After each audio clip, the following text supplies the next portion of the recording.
जय श्री राधे।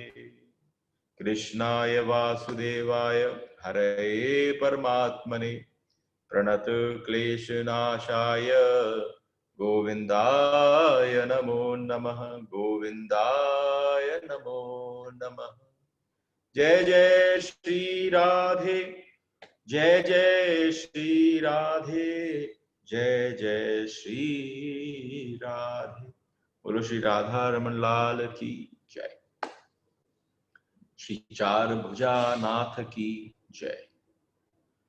श्री गिरधर गोपाल की जय। आप सबको प्रणाम। कल की जो कथा है, मुझे लगा कि जो 10-12 मिनट प्रारंभ के और उसके एकदम पश्चात जैसे आपको हड़बड़ी अंदर से पैदा होनी चालू हो जाती, ओ आई हैव लॉस्ट 10 मिनट्स। और उसके पश्चात कल मेरा बड़ा मन था कि हम एक स्थान तक पहुंचे, जैसे मैंने आपको उससे एक दिन पहले बोला कि बहुत ही महत्वपूर्ण चर्चा, क्योंकि ये आई किस चर्चा के बाद, जिस समय मीरा ने गान किया, मेरे तो गिरधर गोपाल दूसरों न कोई। हमेशा अगर परमात्मा के साथ आपके संबंध में दूसरा मौजूद है तो फिर परमात्मा मौजूद नहीं हो सकता, गोविंद मौजूद हो ही नहीं सकता। गोविंद मौजूद है, सेवा में समस्त जगत मौजूद हो, वो संभव है सेवा में। कल जो हम लोगों का व्हाट्सएप ग्रुप है जहां पर हम अपने उद्गार भाव प्रकट करते हैं, वहां पर कल हेमलता जी ने मेरे ही सरमाथे ठाकुर श्री राधारमण लाल जी की हल्की सी रसोई का दृश्य आप सबके लिए व्हाट्सएप पर शेयर किया। मुझे भी बड़ा आनंद आया दर्शन कर कर। कहीं और से आती है आपकी ही चीज तो बड़ा आनंद आता है। और उसमें लिखा था, सच में हमारे राधारमण लाल के मंदिर में पिछले 450 वर्ष से आज तक माचिस इस्तेमाल नहीं हुई। जैसे कोई चीजें होती हैं जो जा ही नहीं सकती मंदिर में, one of them is a match stick. अग्नि के मंत्रों के द्वारा अग्नि प्रज्वलित हुई तो हमारी सारे ठाकुर जी का प्रसाद भोग और आरती, हम कहते हैं अपने भंडारी बाबा से बाहर बैठे हुए, जाओ बाबा आगुन ले आओ। आगुन मतलब अग्नि ले आओ। तो अग्नि रसोई के स्थल से आती है और उसके बाद ठाकुर जी की बत्तियां प्रज्वलित की जाती हैं। एंड जब आज मैंने देखा तो मैंने सोचा कि आज की शुरुआत वहीं से करूंगा। ये जो आपके पास प्रसाद पहुंच रहा है ना, ये राधारमण जी के चरणों का ही प्रसाद है। और आप समझना, नॉर्मली लोग क्या सोचते हैं कि हम किसी मंदिर में जा रहे हैं। जब से since I have come back to Vrindavan after my education in Dehradun and in Ahmedabad, one thing was very clear, मैंने कभी राधारमण जी के मंदिर को मंदिर का प्रारूप से कभी नहीं देखा। वो एक इंस्टीट्यूशन है भक्ति का, और मैं 38th जनरेशन हूँ उस इंस्टीट्यूशन में, 38वीं पीढ़ी। तो आप समझिए कि जब आपने पहली बार सांस ली तो हमारे यहाँ पर कहा जाता है कि भाई जो पिता हैं, पौत्र आपके दादा हैं, परदादा हैं, जैसे वो आपको अपनी संपत्ति प्रदान करते हैं, तो जो आप सबके बीच में प्रसाद का वितरण हो रहा है वो उन्हीं की संपत्ति का हल्का सा अंश है, जिसको मैं भक्ति की संपत्ति प्रदान हुई। और कोई चीज देने जैसी थी नहीं, जिसको कि ये कहा जाए वो परम सत्ता थी, वो परम, जैसे किसी ने नाम लिख दिया था, केवल जैसा उन्होंने दिया वो प्रसाद। आइए सूत्र में प्रवेश करें। भोजराज पहली बार, देखो कि जिस समय मीरा के मुख से ये पद निकला, मारे तो गिरधर को और दूसरों न कोई। जिस पल मीरा के मुख से ये संवाद निकला, कोई दूसरा नहीं है, केवल यही संबंध है। और जितनी जल्दी कोई व्यक्ति इसको समझ ले, ये सारे संबंधों के ऊपर राज करने बैठ जाता है, जैसे छत्र बन जाता। तो यहाँ पर भोजराज पहली बार अपनी बुआ गिरजा जी के यहाँ पर पहुंचे, उनके ससुराल आए, और बुआ दुलार की सीमा न रही। गिरजा जी के दुलार की सीमा न रही। एक तो हिंदुआसुर के पाटवी कुंवर, एक तरफ हिंदुआसुर के पाटवी जो अब बैठेंगे पट्टासीन होने वाले हैं, वो कुंवर, और दूसरे बुआ के लाडले भतीजे, और तीसरी बात मेड़ता के होने वाले भावी जवाई। तो एक व्यक्ति के साथ तीन तीन बातें एक साथ मेल खाएं। तो आप समझो कि जिस समय पहुंचे मेड़ता में, तो जहां पर एक व्यक्ति को भागना होता था, तो उनके पीछे पीछे 10-10 भागते। एक आज्ञा, एक नजर दिख जाए कि कुछ चाहिए, एक आदमी के जाने से काम बनता, तो उनको प्रसन्न करने के लिए पूरी मेड़ता जैसे बिछ गई हो, पूरी मेड़ता बिछ गई हो। जयमल और भोजराज की दोनों की सहज मित्रता हो गई। वैसे 10 वर्ष का अंतर था भोजराज और उनमें, 10 वर्ष का डिफरेंस था।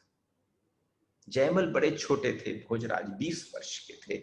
दोनों ही इधर उधर घूमते हुए फुलवारी के पास, जैसे ही शाम कुंज के दर्शन हुए, तो भोजराज के पांव एकाएक अपने आप ही भक्तिमय भाव उससे जीते हुए, जैसे कोई देव स्थान दिख जाए तो हम में से किसी का भी मन कराए, चलो चलो एक बार दर्शन कर आए। तो यहाँ पर उनकी भी इच्छा हुई। सामने श्याम कुंज को देखकर, मीठी रागिनी सुनकर उन्होंने जयमल की ओर देखा, और जयमल ने उनसे छूटते ही कहा, मेरी बड़ी बहन मीरा, मेरी बड़ी बहन भक्तिमयी है, उनके रोम रोम में भक्ति बसी पड़ी है। जयमल ने जैसे ही कहा, उनके रोम रोम में जैसे आपस में कोई किसी को पहली बार मिले, दोनों में मित्रता प्रगाढ़ हो जाए, पूरे मेड़ता के उस गढ़ को विचरण करा रहे हो। इफ यू कैन एक्चुअली आप देख पाओ अपनी भाव की दृष्टि से, मुझे लगता है इसके बाद की सारी कथा केवल भाव की दृष्टि से देखने वाली है, आप इसे सुन नहीं पाओगे। क्योंकि अगर आपने इसको भाव की दृष्टि से सुना, तो आप समझना भीतर छिपी दबी को ऐसी मीरा प्रकट हो जाएगी जिसकी कल्पना भी नहीं की जा सकती। उन्होंने भूलते ही जयमल से कहा, उनके रोम रोम में भक्ति है, आपके रोम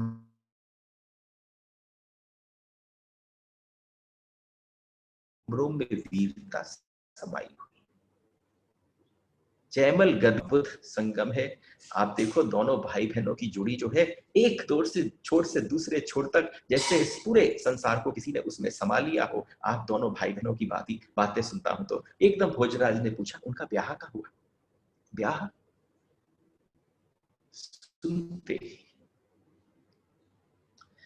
सुनते ही उन्होंने कहा कि विवाह का नाम लेते ही जीजा की आंखों में आंसू आ जाते। जैसे ही उनके सामने कोई विवाह की प्रस्ताव, विवाह की कोई चर्चा छेड़ता है, तो उनके आंखों से अश्रुधारा बहने लगते हैं। कभी बचपन में आपके साथ उनकी सगाई की चर्चा चली थी, लेकिन पता नहीं रो रो कर उन्होंने उस समय आंखें सुजा ली। पता नहीं वो बात कब इधर की उधर हो गई। और ये हुआ कि एक बार जीजा ने अपनी मां से पूछ लिया, है इतना सजा दजा हाथी के ऊपर इतने सुंदर उस सिंहासन से पे कौन बैठा है? तो हमारी चाची ने उनसे कह दिया कि अरे वो तो बींद है। तो उन्होंने कहा कि अरे वो बींद है तो मेरा बींद कहाँ है। ऐसे ही एकाएक बात में कह दिया, अरे देख तेरा बींद तो गिरधर गोपाल। वो पता नहीं किस भाषा में बोला गया, वो पता नहीं किस तरीके से बोला गया। जयमल और भोजराज बैठे हैं, आपके साथ बात चली थी ब्याह की, लेकिन अब वो गिरधर गोपाल को ही अपना पति मानती है। रात दिन भजन पूजन भोग राग नाचने में लगी रहती हैं। जब ये गाने बैठती हैं तो अपने आप उनके मुख से भजन निकलने लगते हैं, और ऐसे शब्दावली जो हमने कभी न सुनी, उनके ऐसा लगता है हृदय में से जो भी भाव निकलता है उसको शब्द परमात्मा प्रदान करता है। संवाद प्रारंभ हो जाता है। जो भी अपनी अल्प बुद्धि के अनुसार जयमल ने भोजराज जी से संक्षिप्त जानकारी दी, और उसी समय भोजराज ने कहा कि यदि आज्ञा हो तो क्या मैं भी मेड़ता की इस विभूतिका के दर्शन करूं। वैसे एक कमाल की बात है, 4 वर्ष की मीरा, मात्र 4 वर्ष की मीरा, और जब वो संवाद करती थी तो हमें आश्चर्यचकित हो जाते थे, पर कहीं पर अपने आप को समझा लेते थे कि कहीं भक्ति की कृपा किसी पर बरसने लगे तो पता नहीं संवाद कैसे घटते होंगे। लेकिन आज एक 20 वर्ष का युवक है, उस 20 वर्ष के युवक ने उनके विषय में सुना तो उन्होंने कहा, अगर हो सके आज्ञा हो, अपने अनुज से, अपने छोटे जयमल से आज्ञा मांगी कि मैं एक बार उन विभूतिका के दर्शन कर लूं। भोजराज ने प्रभावित होकर अनहोनी सी बात कही। ऐसा लगा जयमल थोड़े से अस्त व्यस्त हो गए कि अब क्या करूं, उनका सम्मान रखने के लिए, देखो उनका सम्मान रखने के लिए, अरे ये आप क्या फरमाते हो, पधारो आओ। जैसे ही उसमें कहा, उन दोनों ने सिंचाई के लिए बनी हुई जो नाली, जिसे सिंचाई, वहां पर आसपास खेत भी थे, मेड़ता में फुलवाड़ी भी होती थी, तो सिंचाई के लिए जो नाली थी उसमें हाथ डाले, अपने मुंह पर थोड़ा जल डाला, ऊपर थोड़े अपने आप को शुद्ध किया, चरण आदि दोनों धो लिए, और धोने के पश्चात प्रवेश कर गए। धीरे धीरे सीढ़ी चढ़ने लगे। सीढ़ी चढ़ने लगे तो मीराबाई जो है, मीरा अपने श्याम कुंज में गिरधर गोपाल के सामने, मैंने आपसे कहा देखो किसी एक ऐसी गली से निकलने वाले हैं हम सब, हम और आप सब इस समय एक ऐसी गली से निकलने वाले हैं, उसमें एक दृश्य भी न छूट जाए। ऐसा न हो कि तुम्हारा मन कहीं और हो या कहीं और किसी चर्चा में हो। इस समय अगर आपने दर्शन किए तो आपको इतना असीम आनंद। ये भाव की दृष्टि की कथा है। आज भोजराज के भावी पाटवी कुंवर सीढ़ी चढ़ रहे हैं श्याम कुंज की, और भीतर से बड़ा सुरीला कोई भजन गाते हुए बड़े आनंद से मीरा जो है, नरसी मेहता रे मायरो राखी वारी बात, और नरसी मेहता के किसी पद को गा रही हैं, तुमने मेरी बात रख ली। और करते करते जैसे ही वो चढ़े तो एक दृष्टि मूर्ति पर डालकर भोजराज ने उन्हें प्रणाम किया।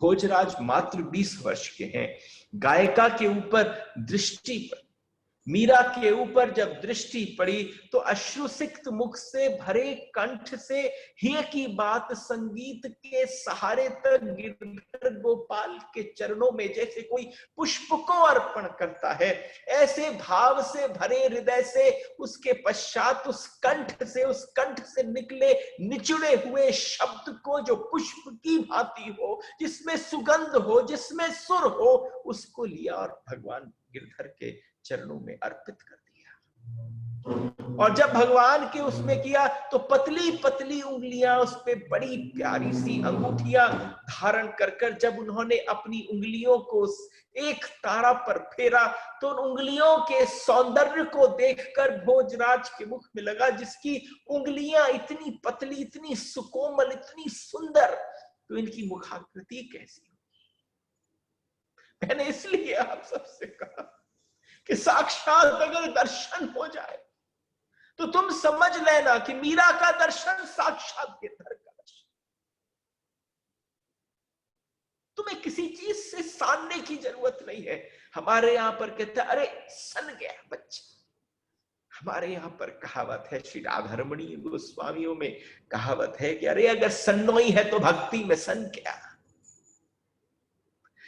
तो यहां पर मैं तुम्हें सानने आया हूं, तुमने और जगह से सन लिए हो, लेकिन अगर तुम इस समय आ गए अंतर रूप की शह पाकर, स्थूल रूप जैसे मानो अपरूप हो गया था, यह देखकर युवक भोजराज ने अपना आपा खो दिया। उस समय उस अभी तक तो पीठ ही थी, केवल केवल वो पतला हाथ और एक तारा पर बैठे हुए, ऐसी दिव्य सुगंध, ऐसा मधुर कंठ। उस समय भोजराज अपना आपा खो बैठे। और जब भोजराज ने अपना आपा खोया, भजन पूरा ही था कि जयमल ने उनसे चलने का संकेत किया। भोजराज चेत हुए, चलने के संकेत पर जैसे कोई स्थित होकर अवाक खड़ा रह जाता है, भोजराज बिल्कुल वैसे खड़े रहे। तब तक मीरा ने एक तारा एक और रख दिया और रखकर आंखें खोली, और जैसे ही आंखें खोली, हल्की सी तिरछी कोने का गाल दिखा। आंख बंद थी, आंख बंद कर कर मीरा भाव मग्न होकर गा रही थी। और जब से ही तानपुरा नीचे रखा और नेत्र खुले, तो ऐसा लगा जैसे मानियो सूर्य उदय होने पर कमल की पंखुड़ी खुल गई हो, ऐसी उनकी बड़ी बड़ी आंखें थी। जो भोजराज ने देखा वो बता, जो भोजराज ने देखा, और अगर ये कहूं ये भी छोटी बात है, भोजराज क्या देख पाते, गिरधर गोपाल ने जो उन्हें दिखाया सो देख पाए। सामने गिरधर बैठे थे, कौन सी लीला रची है, अभी थोड़ी देर पहले गा के चुकी थी, मेरे तो गिरधर गोपाल दूसरो न कोई। बाबूसा के जाने का दर्द घर घर भीतर कर रहा था, उनसे ज्यादा अच्छी तरह से मुझे कोई न समझता था। वो भी चले गए, एक सहारा था, वो सहारा भी छिन गया, मुख से निकल पड़ा दूसरो न कोई। कह के देखो तुम समझ लेना, जिस पल तुम्हारी आत्मा तुम्हारे हृदय से निचोड़ कर निकले कि दूसरा न कोई, तो वो पूरा खड़ा हो जाए। आज गिरधर पहली बार हो सकता है कि मीरा के सम्मुख पूरे खड़े हो गए हो। अभी तक तो प्रतीक्षा चल रही थी, लेकिन ये पता नहीं था कौन सा पद जो है, कौन सा पद गिरधर को वास्तव में प्रकट कर देगा। और आज भोजराज दरवाजे पर खड़े। जैसे ही उन्होंने अपने पांव उठाए, मीरा को थोड़ी सी हिलने डुलने की आवाज सुनाई दी, तो मीरा ने छूटते ही पूछा कि कौन। और जैसे ही आम की डाली पर बैठी हुई कोयल कुहू कुहू करती है, ऐसे उस आम की डाली पर बैठी हुई कोयल की कुहू कुहू से जैसे मन द्रवीभूत हो जाता है, मीरा के मुख से पहली बार निकला कौन। जहां आपा खो बैठे थे, कुछ बचा रह गया था, वो स्वर उस कंठ पर जैसे न्यौछावर हो गए। उसी समय जयमल ने कहा, जीजा मैं आया था आपको, लेकिन आप मग्न थी अपने भजन में, अपने कीर्तन में। भोजराज का हाथ छोड़कर त्वरित मीरा की तरफ, अपने जीजा की तरफ जयमल भागा, और गति से मीरा के बढ़ते हुए स्नेहयुक्त स्वर में जयमल ने उनसे जाके एकदम पकड़ा, घुटनों के बल बैठ गया, अपना हाथ उनकी पीठ पर रख दिया, और उसने कहा, क्या हुआ। अपनी बहन के दोनों बड़े प्यारे से कपोलों को लेकर यूं पकड़कर, मेरी बहन को किसने दुखी दिया, ये आंखें इतनी गीली क्यों हैं। उस समय किसी वजह से कोई बांध था, वो बांध ने उनके रुदन को रोक रखा था। एकदम ऐसा लगा उस छोटे भाई के वात्सल्य में, जिसने दोनों कपोलों को पकड़कर अपनी बहन को पूछा कि मेरी बहन क्यों रो रही है, बताओ दुख किसने दिया, ऐसा मैं क्या करूं कि तुम्हें सुखी कर सकूं। भाई की छाती पर माथा टेक कर ही वहां पर फूट फूट कर रो पड़ी, पता नहीं कौन सा बांध टूट पड़ा।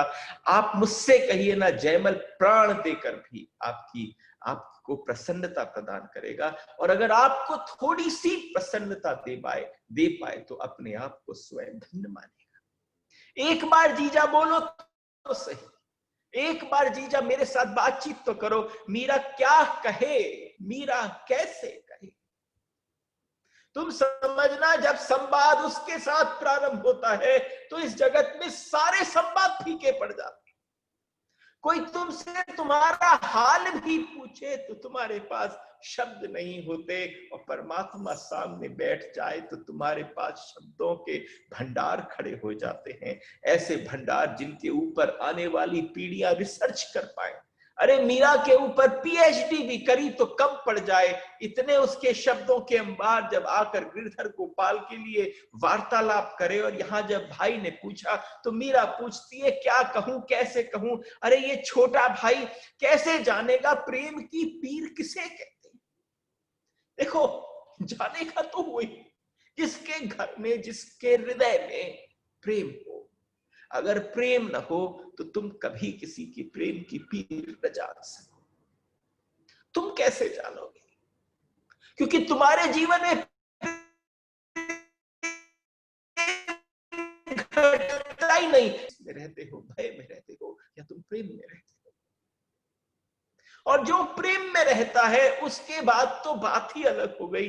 कैसे बताए प्रेम की पीर, क्या जाने कि नारी पर एक बार ही तेलवान चढ़ता है, नारी के ऊपर एक बार ही तेल चढ़ता है विवाह की रस्मों में, और एक बार मेरे हृदय, मेरी आत्मा के ऊपर जो तेल चढ़ चुका है वो गिरधर का चढ़ चुका है। और इस शीतल दाह से प्राणों को सुखाकर ये स्वयं बालक कहता है मेरी विपत्ति को वो क्या जाने, मैं उस छोटे से जयमल से क्या बोलूं, उसके ऊपर इतना बोझ क्यों डालूं। जयमल जब भी श्याम कुंज अथवा रनिवास में जाता तो उसकी बड़ी बहन जब सामने पड़ जाती, पड़ जाने के पर अभिवादन करने पर सदाई हाथ जोड़कर मुस्कुरा कर कहती जीवो जीवे रीजो, अरे मेरे प्यारे भाई ऐसे जियो, तेरे तेरे पांव के तलवे में एक छोटी सी कांटा भी गड़ जाए, ऐसा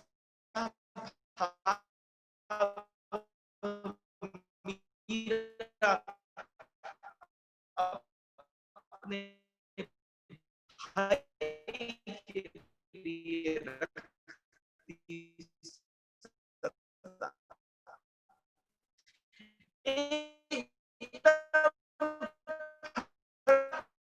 वाह जीता वाह, मजा आ गया आपके प्रेम को देखकर।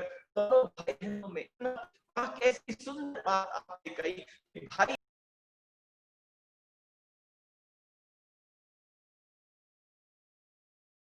तुम जो उसकी जो करुण क्रंदन है वो ऐसी है, वो किसी के भी सीने को फाड़ सकती है। जयमल जैसे तड़फ उठा एक बार इस छोटे भाई को हुक्म देकर तो देखिए। एक बार तुम छूटते ही और कस के दोनों हाथ मीरा ने अपने भाई के चारों तरफ लपेटते हुए कहा कि भाई मुझे बचा लो, तुम्हारी बहन तुमसे विनती करती है, मुझे बचा लो। मीरा का गले भर गया, हिलकियां आने लगी, शब्द कहने में सामर्थ्य नहीं था। सभी लोग मुझे मेवाड़ के राजा, मेवाड़ के महाराज कुंवर के साथ ब्याहने के लिए उतावले हो। उन्हें पता न था कि दरवाजे पर जो खड़ा है, ये पता था जयमल को उस समय विस्मृति हो गई, वो अपनी बहन को देख रहा था। और मीरा के मुख से निकल पड़ा उस समय कि ये देखो पूरे के पूरे मेड़ता के गढ़ में अपनी माँ को भी क्या कहूं, जन्मधात्री को क्या कहूं, सब मेरे को मेवाड़ के महाराज कुंवर से ब्याहने को उतावले हो रहे हैं। स्त्री का तो एक ही पति होता है और तेरी जीजा का एक ही पति है, वो ये खड़ा गिरधर गोपाल, और ये सब मिलकर मुझे किसी और को सौंपना चाहते हैं। इस पाप से आप मुझे बचा लीजिए।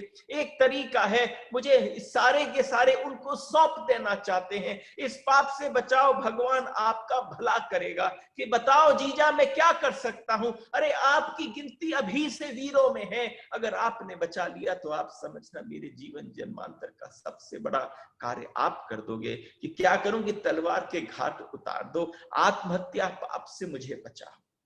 कहीं ऐसा ना हो मैं अपना शरीर छोड़ दूं, इसलिए तलवार आप मेरे गले पर रख दो। उसी समय जयमल जैसे तड़प रहा था, तड़प उठते हुए एकदम उसने क्या क्या कह दिया जीजा तुमने, अपनी मीरा के मुख पर हाथ धरकर कहा कि ये कैसी बात कह दी तुमने भाई से।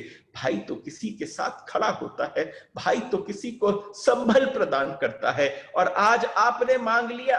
अरे राखी का मूल्य मांग रही हूं भाई, मैं तेरे हाथ पर कलाई पर राखी मांगती हूं, उसका मूल्य। बहन की बात सुनकर जयमाल सन्न रह गए, और जब सन्न रहे ये क्या मांगा, मेरे पौरुष को, मेरी वीरता को, इस खंग को, आर्त रक्षा के स्थान पर भगनी हंता का पुरस्कार आप मेरे को सौंप रही हो। आपकी रक्षा मेरी जिम्मेदारी है, और अपनी बहन की हंता बनने का पुरस्कार दे रही हो। ये क्या कह रही हो? उसी समय मैंने पूछा, क्यों जीजा, क्या करूं बताओ? बहन का दुख, अपनी असमर्थता और वचन भंग से कष्ट जयमल असंयत हो उठे। उस समय मीरा को क्या संभालते, वो अपने आप को न संभाल पाए। असहाय स्वर में बोले, जीजा मेरी मां, बड़ी बहन, बिल्कुल मां जैसी हो तुम, ये तुम मुझसे क्या मांग बैठी, ये क्या चाहा इस निकम्मे भाई से? और आप देखो कैसा दरिद्र हूं, कैसा कंगाल हूं कि पहली बार बहन, इसके आगे अपनी बहन की क्या इच्छा पूरी करूं, इसके अलावा कुछ मांगती तो बात अलग थी। दोनों भाई भूल ही गए कि श्याम कुंज के द्वार पर गिरधर गोपाल ने इतनी बड़ी लीला रची कि जिसको पूरा मेड़ता उतावल हो रहा था ब्याहने के लिए, वो सामने दरवाजे पर खड़ा था। एक सम्माननीय अतिथि आश्चर्य भरी दृष्टि से देख रहा था, सुन रहा है। उन्हें ज्ञात न हुआ कि भोजराज ने उन दोनों के समीप आकर खड़े हो गए, और उन्होंने बड़े गंभीर स्वर में बोला, बड़े गंभीर स्वर में आकर बोला, देवी सुनो। एकदम दोनों भाई बहन जो लिपटे हुए थे, वो एक दूसरे के आंखों के अश्रु पहुंच रहे थे। जैसे इतना गंभीर स्वर सुना, उन्होंने कहा, देवी, सीधे सीधे मीरा को जब संबोधन किया, उनका स्वर सुनते ही दोनों भाई बहन चौंक कर अलग हुए। मीरा के मुंह फेर कर एकदम उसने अपना सर ढक लिया, हल्की सी पीठ उनकी तरफ कर दी। पलक झपकते ही समझ गई कि अनचिन्हा विनय जो है वो अधिकार तनिक दुख और गरिमामय है। इस गरिमामय उपस्थिति में साक्षात इसका मतलब महाराज कुंवर भोजराज यहीं उपस्थित। बिल्कुल समझ गई। महल की गतिविधि चारों तरफ क्या होती थी सब पता थी। उस श्याम कुंज में सारी सखियां दासियां सारी खबर देती थी, उन्हें पता था। ऐसा स्वर मैंने मेरता में कभी किसी के न का न सुना। और जब वो अंदर आए, उन्होंने जैसे ही कहा, देवी, देवी, आत्महत्या महापाप है। जरा कल्पना करो, संवाद किसके सामने घटित हो रहा है? मेरे तो गिरधर गोपाल, दूसरों का कोई। मैंने आपसे क्या कहा? एक बार आप कहकर देखो तो सही, एक बार हृदय को निचोड़कर सारा रस निकालकर संसार का जो भीतर बच जाएगा, वो आपकी भक्ति का तत्व होगा। जब आपके मुख से निकल जाए कि कोई नहीं जगत में दूसरा, तो वो पूरा खड़ा हो जाता है। और जब वो पूरा खड़ा हुआ तो उसने कहा, देवी, आत्महत्या महापाप है, और गुरुजनों की आज्ञा का उल्लंघन इससे कम नहीं। इस सृष्टि का संचालक अप्रसन्न होता है, ऐसा मैंने सज्जनों के मुख से सुना है। आप गांभीर्य देखो, 20 वर्ष के बालक, 20 वर्ष के महाराज कुंवर भोजराज का। जब उन्होंने कहा कि इस समय ये जो इस सज्जनों से मैंने सुना है कि आत्महत्या महापाप है, आपने जिस चित्तौड़ के राज्य कुंवर का नाम लिया, वो अभागा अथवा सौभाग्यशाली मैं ही हूं। वो अभागा और सौभाग्यशाली दोनों अपने आप को बोला कि अभागा इसलिए कि मैं आपको इतनी पीड़ा दे रहा हूं, और सौभाग्यशाली इसलिए कि पता नहीं परमात्मा ने कौन सी लीला रची कि मुझे इस स्थान पर बीच पे लाकर उपस्थित खड़ा कर दिया। मैं अभागा भी हूं, सौभाग्यशाली जन आपके सामने इस समय उपस्थित हूं। इस भाग्यहीन के कारण ही आप जैसी भक्तिमती कुमारी को इतना परिताप सहना पड़ा।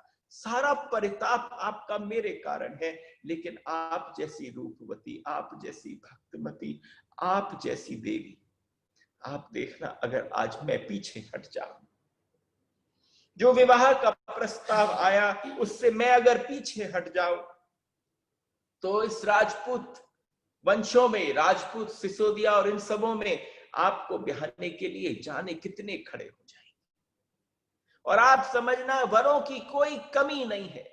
हम लोगों का अपने गुरुजनों पर बस नहीं चलता, और पीढ़ियों से जो होता आया है उसके लिए सब प्रयत्नशील होते हैं, क्योंकि कोई भी छोरी अपने परिवार में नहीं खटती।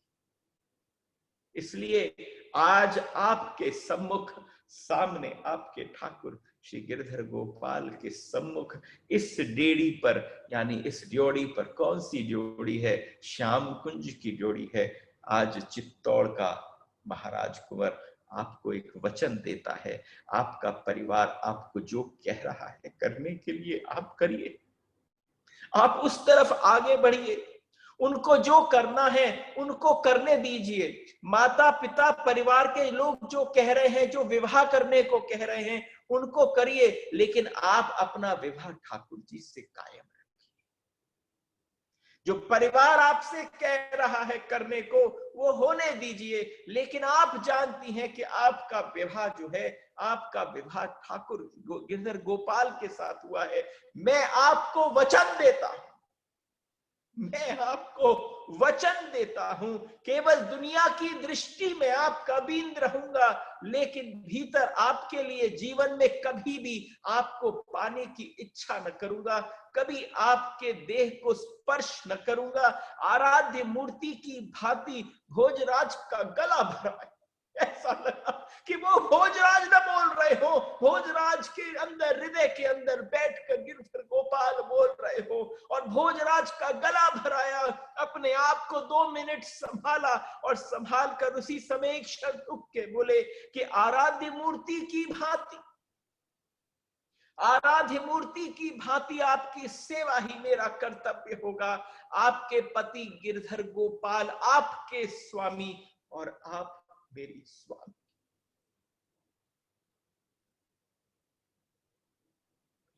किसकी तरफ देखे? मीरा की पीठ थी भोजराज की तरफ। हल्का सा अपना आंचल हटाया और मुड़कर देख लिया सामने गिरधर गोपाल को। जैसे गिरधर गोपाल ने कहा, तूने कह दिया, मारे तो गिरधर गोपाल दूसरों न कोई। अरे तुम बात तो करो, तुम बात क्या करते हो? तुम प्रार्थना करते हो, तुम बात कहां करते हो? तुम अपनी साज सज्जा में लगते हो, उसकी में कम अपनी में ज्यादा लगते हो। तुम कथा कहां कराते हो?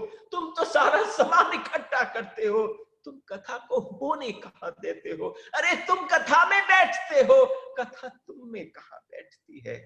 ये बात तब उठती है जब ठाकुर भीतर आकर बैठता है। भोजराज साफे के पल्लू से अपना अपना मुंह पहुंचते रहे, आंख पहुंचते रहे, पलटकर मंदिर की सीढ़ियों से उतरे, और नहीं नहीं, ऐसा लगा जैसे सर्वस्व जीतने आए थे। आज उस मेड़ता की शाम को सर्वस्व हार कर चले।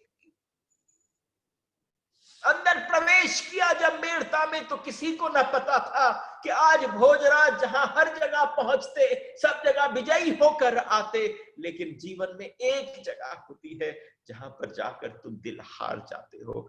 आज जैसे ही मीरा के दर्शन किए, गिरधर गोपाल ने जैसी कृपा करी, जैसी उनकी वाणी में बैठकर उनके पास से धारा प्रवाहित करी, उस धारा का प्रवाहित करना ऐसा था जैसे आज सर्वस्व कोई हार कर आया हो। जैसे ज्वारी के भांति सब कुछ हारने के बाद डगमगा कर चलते हैं, अंधेरे में जैसे कोई पथ खोजता हो, उसको पता नहीं चला कि मेरे मुख से क्या निकल गया। उस को पता न चला कि उसके मुख से क्या निकल गया, लेकिन जब निकल गया ऐसे पांव घसीटते कि उसी नाली, पानी की नाली, सींचने वाली नाली के पास जाकर बैठ गए। अपने मुंह पर खूब जल्दी जल्दी पानी की बूंदें डालने लगे कि जो आंखें से आंसू बह रहे थे, ऐसा लगे ये तो मैंने मुंह धोया है इसलिए मेरी आंखें गीली हो गई। लेकिन आज आंख के पनाले भोजराज कभी जीवन में इतना न हुए थे। अरे भक्ति का तात्पर्य क्या है? क्या है? अरे अगर भक्ति, तुम ज्ञान में अपने आप को क्या समझो? अरे ज्ञान की प्रथा तुम्हारे अंदर मंथन चले तो समझा हाँ ज्ञान। तुमने कुछ त्यागा तो तुमने कहा वैराग्य आया। और अगर आंसू नहीं आए तो भक्ति किस बात की? कभी अपने आप को माना नहीं कि कोई भक्त है, लेकिन आज जब किसी भक्त को साक्षात देखा तो आंखें बह पड़ी, आंखों से झरने खुल गए। और ऐसे झरने खुले कि ये हारने के बाद आज लगा भोजराज को मैं जीत गया।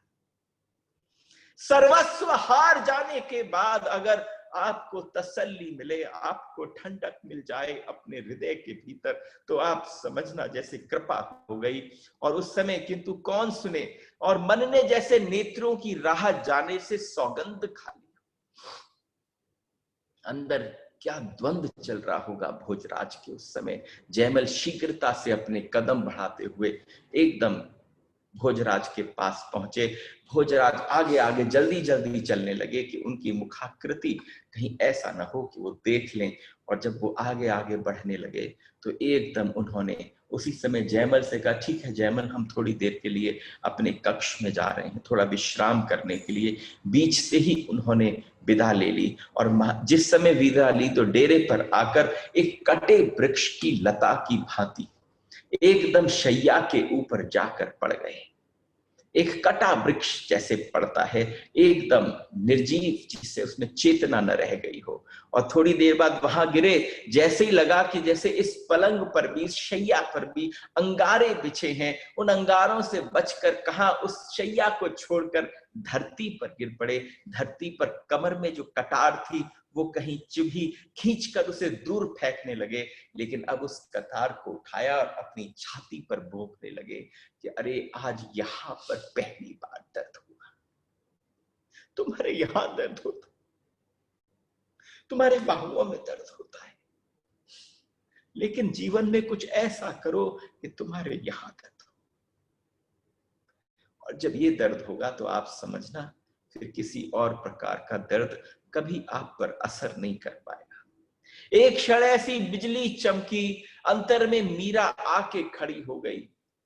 उदास मुख के साथ उनके ही आंख बंद पर जिस विग्रह को आज देखकर आए थे, एक गिरधारी का विग्रह था, एक साक्षात मीरा का विग्रह था। मीरा का मुख उदासी का, कमल पत्र पर ठहरी ओस कर्णों की बूंदें गालों पर जैसे चमक रही थी हीरे की भांति। कोई श्रृंगार था नहीं, लेकिन ऐसा लगा कि अगर कुछ भी श्रृंगार करोगे तो इस कमल की पंखुड़ी जैसे मुखारविंद पर कहीं कोई कमी आ जाएगी। अरे सजाकर तो उसने भेजा है तुमको। जलहीन मत्स्यासी आकुल व्याकुल दृष्टि मानो कह रही हो, जैसे उस समय जैसे ही कटार उन्होंने अपने हृदय पर भोंकने के लिए रखी कि अब क्या, उसी समय मीरा की मुखाकृति प्रकट हो गई और उसने कहा अब मेरा क्या। तो ऐसा लगा उस पल भोजराज अब तक किसी और के लिए जीते थे। इस पल से गिरधर गोपाल ने ऐसी कृपा करी कि मीरा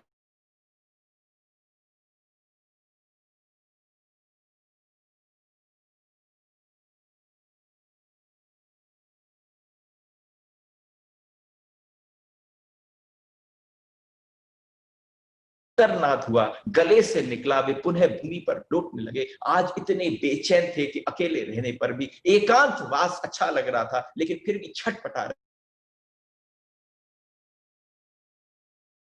चित्तौड़ के महाराज कुमार थे। अरे हिंदुआसुर का ज्येष्ठ कुमार, एक बार जरा सोचो तो सही, कौन थे? हिंदुआसुर का ज्येष्ठ कुमार, लाखों वीरों का अग्रणी, जिनका नाम सुनकर ही दृष्टि के प्राण जो है, दृष्टि जिनके जिनके जिनका नाम सुनकर दुष्टों के प्राण जो है वो सूख जाते हैं। दीन दुखियों की श्रद्धा से जय जयकार हो उठती है। रनिवास में प्रवेश करते ही दासियां राई नमक से उनकी नजर उतारने लगती हैं। दुलारी माताओं के आंखों के तारे हैं जिनमें 100 सपने तैरते हैं, जिनके लिए, जिसे देखकर एकलिंग नाथ जी के दीवान की छाती फूल जाती है, जिनको जहां से जेकर निकल जाए तो लोग पुष्प वृष्टि करते हैं। और ऐसी अवस्था है कि उमरावर भावी नायक को देखकर लोग संतोष की सांस लेते हैं। उसी समय वही नरसिंह आज घायल अवस्था में उसी कक्ष के धरती पर पड़ा है और उसके जो वस्त्र है राजसी वेशभूषा के, वो सब धूल में धूसरित हो रहे हैं। कौन है भोजराज? ये है भोजराज। उन भोजराज के आज हृदय पर ऐसा लगा जैसे मीरा के तार झंकृत हो गए हों। पता नहीं कौन सा तार मीरा का, कौन सा वो एक तार है। कब जीवन में वो एक तार पकड़ में आ जाए कि तुम सारे तारों को छोड़ दो। और जब वो तार पकड़ में आता है, तो जब वो बजता है, तो जगत में सारे हृदय उस एक तार से बंधते हैं। आज मीरा ने उस तार को छेड़ा तो देखो भोजराज का हृदय भी झंकृत हो गया। और सबसे बड़ी बात है, वही नरसिंह आज इस अवस्था में पड़े हैं। आशा, अभिलाषा और यौवन की अर्थी उठ गई। उनको ऐसा लगा अंदर जितनी भी यौवन की उत्तेजना थी, वो सारी उत्तेजना कहाँ गायब हो गई पता न चला। उनका धीर वीर हृदय जो है वो प्रेम पीढ़ा से करहा उठा। उस करहा भाव से एकलिंग नाथ के लाडले कलेजे को सहस्त्र बैरियों को देखकर उत्साह से उछल पड़ता था। आज पानी के भांति नेत्रों से बह गया। अरे एक तरफ वीरता की पराकाष्ठा थी, आज किसी ने हृदय छुआ तो पता चला कि प्रेम की कौन सी पराकाष्ठा। भीतर ही भीतर मीरा को प्रथम बार देखकर, जिसके पसीने के बहने के साथ साथ हजारों लोग रक्त बहा देते थे, जिसकी एक हाथ पर, जिसके एक बार ऐलान पर, जिसकी एक बार के आओ पर लाखों करोड़ों की भीड़ इकट्ठी हो जाती थी, आज वो केश के साथ धूल धर्षित होकर उस हृदय की पीड़ा को लेकर धरती पर छटपटा रहा है। ठंडक कहां से मिले, ये धीमा डाह कैसे हो, ये शांत कैसे हो? ये तो वे चाहते ही नहीं थे। ये व्याकुलता, ये पीड़ा चरम सीमा तक बढ़ जाए। एक बार जिसको ये पीड़ा लग जाती है, उसके बाद वो चाहकर भी उसे नहीं हटा सकता, जो इस समय भोजराज के हृदय में प्रकट हो। एकदम उस द्वार के ऊपर कराघात होती है, और जैसे ही कराघात होती है तो उन्होंने कहा, देखो कोई मुझे थोड़ी देर के लिए भी अपने साथ, अपने अकेले निज के साथ अकेले थोड़ी न रह सकता है। चौंक कर उठे, भोज तेरे एकांत का सुख ही कहाँ लिखा है, उठ उठ जरा उठ, देख कौन है। एकदम फिर से द्वार पर खट खट खट खट की आवाज हुई, और जैसे ही खट खट की आवाज हुई तो अंदर से उन्होंने कहा, कौन है? तो उन्होंने कहा, हुकुम पूरनमल, आखेट की सारी तैयारी हो गई, आपको थोड़े अस्त्र शस्त्र धारण कराने के लिए आया। आज सारे के सारे लोग मिलकर आखेट पर जा रहे हैं। एकदम उनका मन किया कि अभी के अभी मना कर दूं कि इच्छा नहीं है, स्वास्थ्य अच्छा नहीं है। लेकिन जैसे ही सोचा कि अगर मुख से निकल गया कि मेरा स्वास्थ्य अच्छा नहीं है, तो उसी समय फूफा सा आदि सब काका वाका सब प्रकट हो जाएंगे, और 2-3 दिनों तक केवल राजवैद्य और आदि और राई नौन और सबकी नजर उतारने की प्रक्रिया प्रारंभ हो जाएगी। इसलिए मुंह से नहीं बोले, उसी समय निश्वास छोड़कर बोले, थोड़ा ठहर, अभी आता हूं।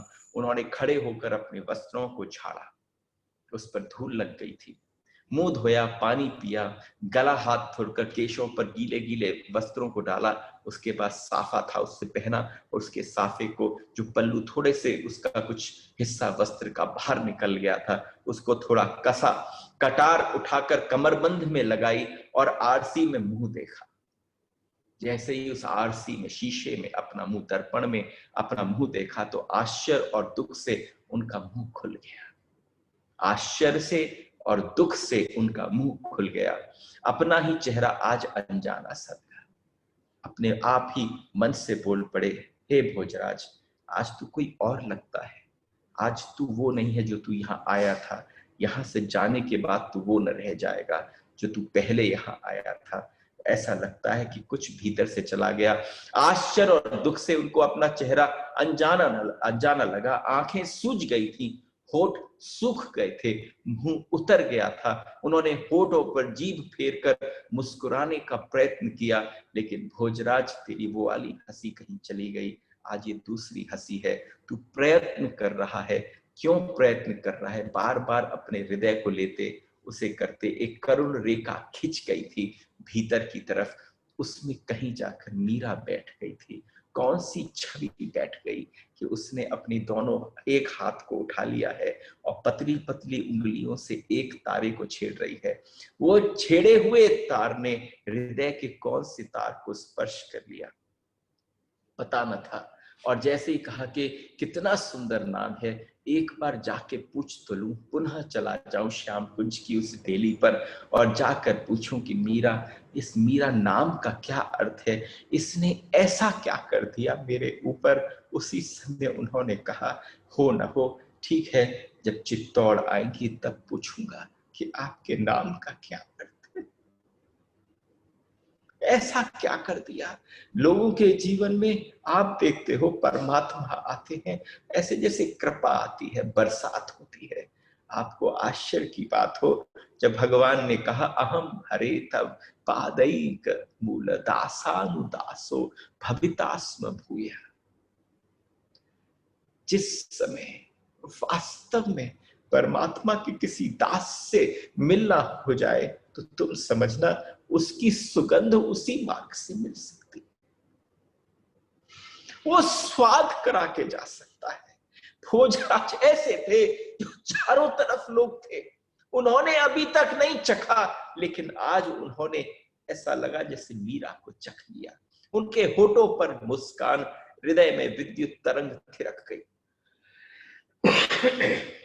विद्युत तरंग उनके होठों पर जैसे थिरक गई। वे मीरा से मानो प्रत्यक्ष बात कर रहे थे, मीरा गिरधर से जैसे प्रत्यक्ष बात करती हो।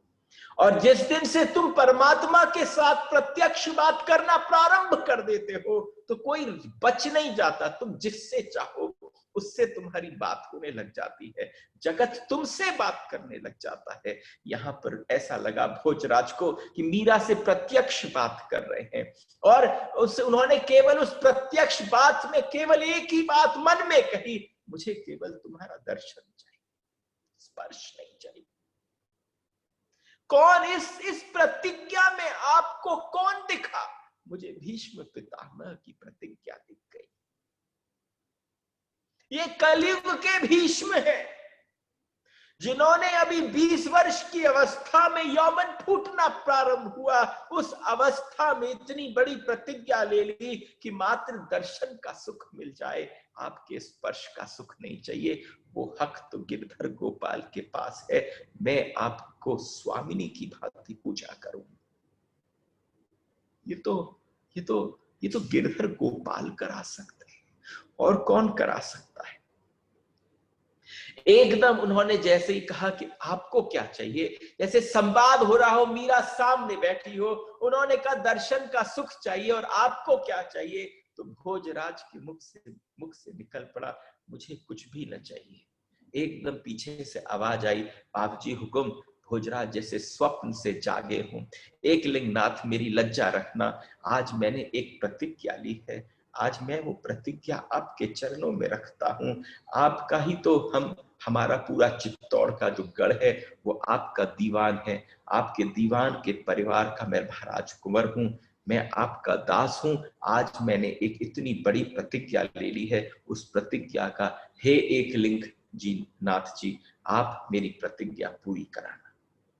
पूरनमल जल्दी जल्दी हथियार बांध, एकदम बोले अपने आप को संभालते हुए। पूरनमल भी लग गया, और जैसे अरे आपके वस्त्र थोड़े मैले हो गए हैं।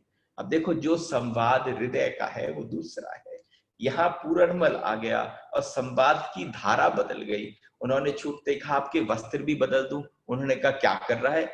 यहाँ पर तेरे को अस्त्र और शस्त्र अंदर लगाने का समय नहीं है और तू वस्त्र बदलने की बात कर रहा है।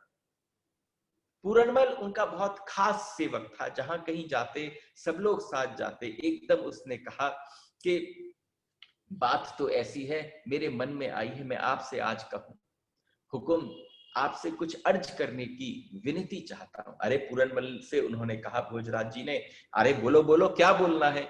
कि बात ऐसी है कि आप अगर मुझे आज्ञा दें और आप क्रोधित ना हो। अरे नहीं नहीं, बोलो। ऐसी बात कहने जा रहा हूं कि प्रसाद मिलना चाहिए, कोई पुरस्कार मिलना चाहिए।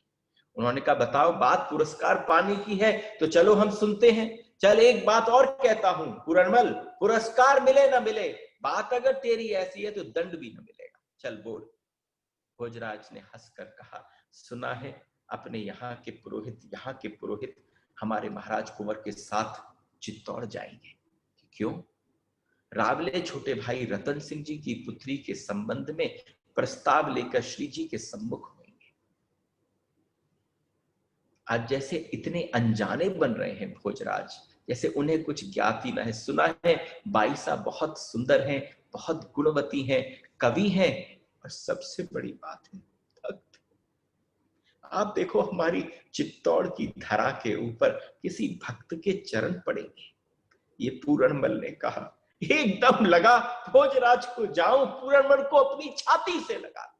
लेकिन महाराज कुंवर का पद है, अपने सेवकों के साथ थोड़ी दूरी बनाकर बैठनी पड़ती है। और जैसे ये कहा तो उन्होंने कहा, मैंने सुना है योग और संगीत की शिक्षा भी ग्रहण करी है, स्वभाव तो ऐसा है जैसे गंगा का नीर हो। सुना जब जब यहाँ कोई संत आए तो वो संत आकर कहते थे, अरे दूधा जी से, आपके घर में गंगा बह रही, मीरा रूपी गंगा मेड़ता में आई है, सब लोग डुबकी लगा लो। मैं भी आपसे कहूं, आपके अपने अपने घर के अंदर, अपने हृदय के अंदर इसको सुनते हुए भाव वो रखो कि आपके हृदय के अंदर से मीरा की गंगा बह रही हो। ऐसा ना हो तुम बचकर निकल जाओ, ऐसा करना कि तुम डुबकी लगा, तुम उसके अंदर डुबकी लगा देना। ऐसा है जैसे साक्षात गंगा का नीर पवित्र। पूरनमल ने प्रसन्न स्वर में कहा, और जैसे ही उन्होंने प्रसन्न स्वर में कहा, उसी को सुनते ही महाराज कुंवर ने कहा, अच्छा तुझे इतनी सारी बातें ज्ञात कैसे हुई? उन्होंने कहा, सेवक हैं महाराज कुंवर आपके, हमारी महारानी पधार रही हो तो महारानी के विषय में सेवकों का, दासों का बड़ा मन होता है जानने का कि वो कैसी है। हमारे महाराज कुमार के साथ जब बैठेंगी, उनके साथ चलेंगी, तो बस उत्सुकता के विषय से मैंने थोड़ी जानकारी चारों तरफ से ग्रहण कर ली। ऐसा लगता है मेड़ता की गंगा चित्तौड़ में बहने वाली। मैं भी आपसे कहूं, इसको गंगा से कम भी मत समझना, पवित्र है। और आप देखना, धीरे धीरे यहां से श्रवण करते करते कोई भी मलिनता भीतर बैठी हो, वो सारी की सारी उसकी धारा में बह जाएगी। एक शर्त इकट्ठी है, गिरधर गोपाल के साथ शर्त लगा लो कि मेरे गिरधर गोपाल, मेरी स्याही इकट्ठी करवा दो। जय, यही विश्राम करते। प्रणाम।